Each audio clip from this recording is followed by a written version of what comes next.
네, 시장에 보는 눈을 키우는 시간입니다. 오늘은 허재완 유진투자증권 이사님 모셨습니다. 이사님, 안녕하세요. 안녕하십니까? 오랜만에 뵙습니다. 네, 오랜만입니다. 우리 시장이 좀 녹록치가 않은데요. 이런 질문 많이 들으셨을 것 같아요. 우리 증시 추가 조정 가능성을 열어둬야 되는가, 아니면 단기 바닥인가, 어떻게 좀 생각하실까요?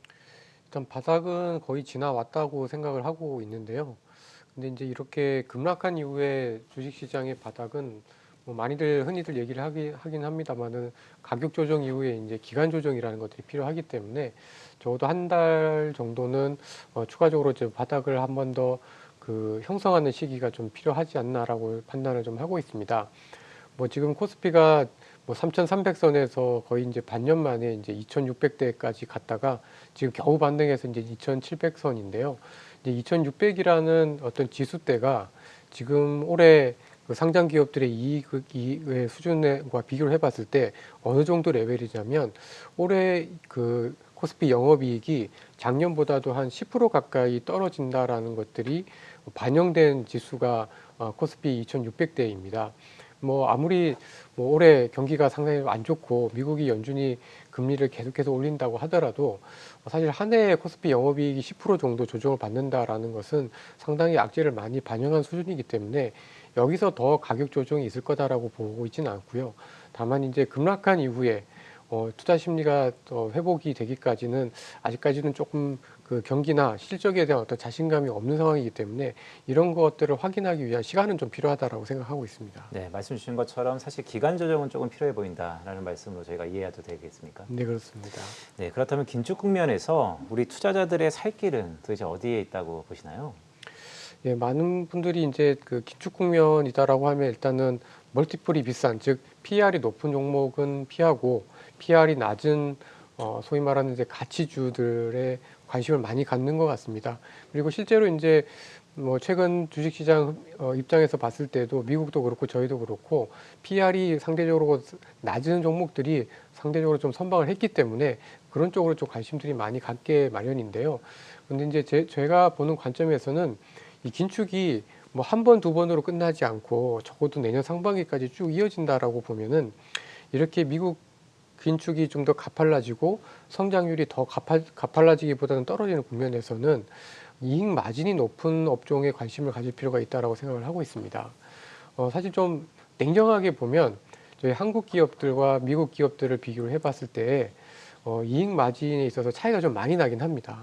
그러니까 미국은 뭐 올해 세 번이 네 번이 아니라 뭐 네 번 다섯 번 금리 인상 과정에서도 S&P 500 같은 경우에는 사실 고점 대비해서 한 6, 7% 정도 조정에 그쳤고 저희는 지난 반년 동안 거의 20%가 넘게 조정을 받았는데요.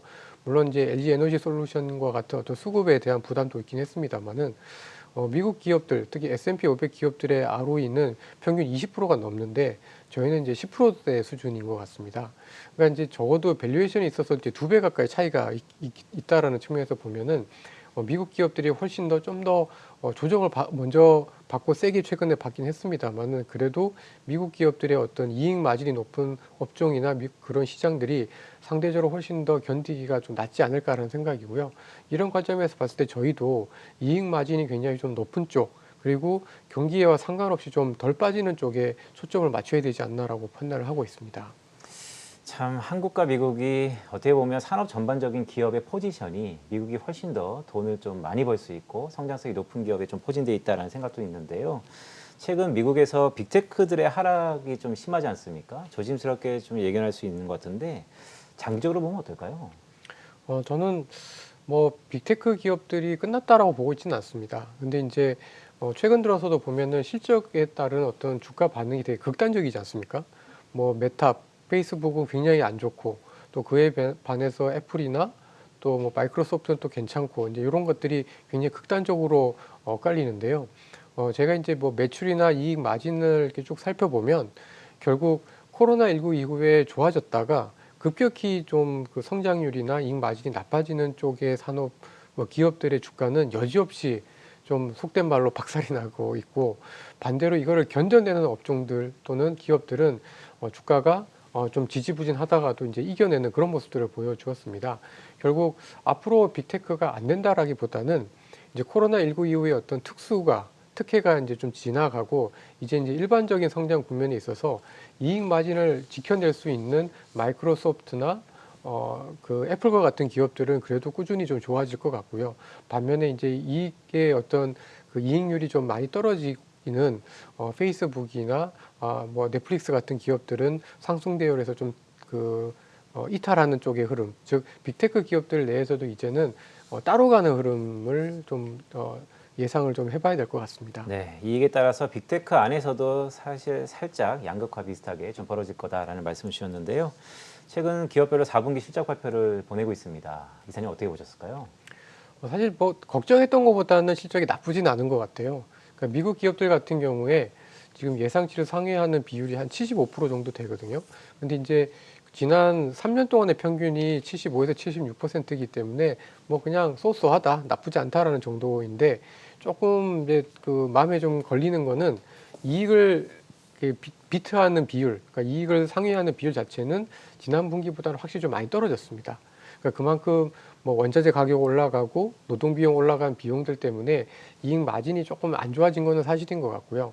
저희 국내 기업들도 마찬가지로 뭐 아주 나쁘진 않은데 그렇다고 해서 예상했던 거를 크게 비트하는 그런 모습은 아니고 일부 기업들 같은 경우에는 조금 실망스러운 실적 내지는 뭐 좀 올해 오히려 실적 발표한 이후에 이제 올해 실적을 봤을 때는 약간 이제 퀘스천 마크가 켜지는 그런 업종들이 있다 보니 사실 실적 자체는 나쁘지가 않은데 올해도 과연 작년만큼 좋을 거에 대해서는 약간 좀 의구심이 생긴다라는 그 정도로 좀 볼 수 있을 것 같습니다.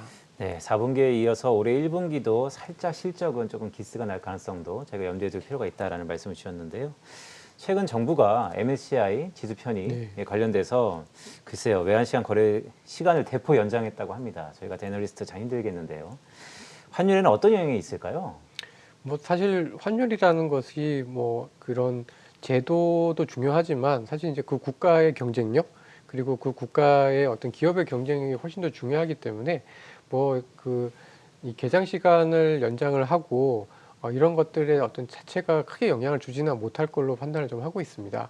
다만 이제 그래도 여러 가지 정책들을 선진화한다라는 측면에서 봤을 때는 그래도 뭐 어쨌든 그 저희 환율도 시장 환율에 조금 더 예민하게 반응을 하면서 조금 더 이제 평균적으로 그 적정 가격에 조금 더 가까이 가지 않을까라는 생각을 좀 하고 있는데요. 근데 최근 들어서 저희 원달러 환율이 사실 이렇게 썩 좋지가 않은 편이고 특히 이제 유가와 같은 이런 외부 변수에 저희가 취약하다 보니까 사실 거래 시간을 연장한다고 해서 원화가 강세가 되거나 뭐 그러지는 못하지 않을까라고 보고 있습니다. 네, 이사님 사실 뭐이 부분이 투자자들이 좀 궁금해해서요. 그 나라의 금리 차가 그 나라의 통화를 좀 결정한다라고 볼 수도 있습니다. 중국이 워낙 또 전문이시니까요. 중국이 민은행이 금리를 낮췄는데도 불구하고 위안화는 꽤 강세고 한국은 금리를 연거푸 올렸는데도 불구하고 달러원이 지금 1,200원 선을 넘나들고 있습니다. 왜 이렇게 달라지는 걸까요? 가장 근본적인 이유 중에 하나는 음, 이제 내수의 힘과 그러니까 저는 또 무역 수지에 있다고 보고 있습니다. 그러니까 이제 중국 같은 경우에는 무역 수지가 계속 흑자가 예상보다 굉장히 많이 나오고 있습니다. 근데 이제 저희 한국은 최근에 이제 에너지 가격 상승 때문에 뭐 수출이 나쁘지 않음에도 불구하고 수입 증가율이 뭐 40%대까지 가면서 무역 수지가 적자가 이제 2개월째 났었지 않습니까? 그러니까 이제 이런 측면에서 봤을 때 그 유가에 대한 어떤 그 내수의 적응력 내지는 어떤 내수의 능력 자체가 중국이 의외로 선전하고 있다라고 보시면 되지 않을까 싶고요. 아무래도 이제 저희 한국 같은 경우에는 에너지에 대한 해외 의존도가 너무 높다라는 것들 때문에 아무래도 이제 좀 이렇게 유가가 올라갈 때 환율이 사실상 그 어떤 달러 수급에 있어서 좀 부담을 좀 많이 받는 것 같습니다. 네, 마지막 질문 좀 짧게 드리겠습니다. 2월 첫 단추는 글쎄요, 잘 끼었다라고 해야 될까요? 어쨌든 코스피 지수는 약보합입니다. 2월 전략은 어떻게 좀 봐야 될까요? 아까도 말씀드린 것처럼 사실 가격 조정은 거의 끝났기 때문에 이제는 지수단에서 그렇다고 해서 저희가 뭐 숏이라든가 또는 뭐 어떤 그 리버스 상품으로 주식시장을 접근할 필요는 전혀 없다라고 좀 보고 있고요. 지금은 오히려 이제 조금씩 그 많이 빠진 종목들 내지는 반등을 이용을 해서 그 포트폴리오를 좀 그 다변화해야 되는 그런 상황이다라고 좀 보고 있는데요. 그렇지만 아직까지 뭐 우크라이나 사태나 유가와 같이 외부 요인들이 좀 불안하고 아직까지도 이제 인플레에 대한 부분들에 대한 부담들을 많이 투자자들이 느끼고 있기 때문에 지금은 조금 안전한 전략 그리고 좀 지키는 전략이 좀 필요하지 않을까라는 생각입니다. 따라서 지금은 최근 들어서 좀 많이 빠진 테크 업종들 중에서 상대적으로 이익률이 굉장히 높고 그래도 올해 내년에 좀 좋아질 수 있는 업종들 뭐 예를 들면 반도체 같은 업종은 여전히 등락이 되게 좀 심하긴 하지만 저는 올해만 놓고 보면 그래도 다른 업종들보다는 상대적으로 굉장히 좀 강세를 보이지 않을까 싶고요. 그리고 최근 들어서 계속 관심이 많이 되고 있는 리오프닝과 관련된 뭐 여행이나 뭐 관광과 관련된 이런 쪽들도 관심들이 여전히 좀 유효한 것 같은데요. 그런 업종들로 좀 그 약간 피해 있는 전략들이 좀 필요하고 지금은 주식에 너무 올인을 해서도 안 될 것 같고 그렇다고 해서 지금 뭐 주식을 완전히 또 벗어나서 딴 걸 할 수 있는 그런 상황도 아니기 때문에 지금은 갖고 있는 거를 지켜내는 전략 그리고 이익 마진율이 좀 지켜지는 업종들 쪽으로 좀 선별적으로 접근할 것을 좀 조언해 드리고 싶습니다. 네, 오늘 이렇게 허재완 유지증권 이사님과 2월달 투자 전략 알아봤습니다. 이사님, 고맙습니다. 감사합니다.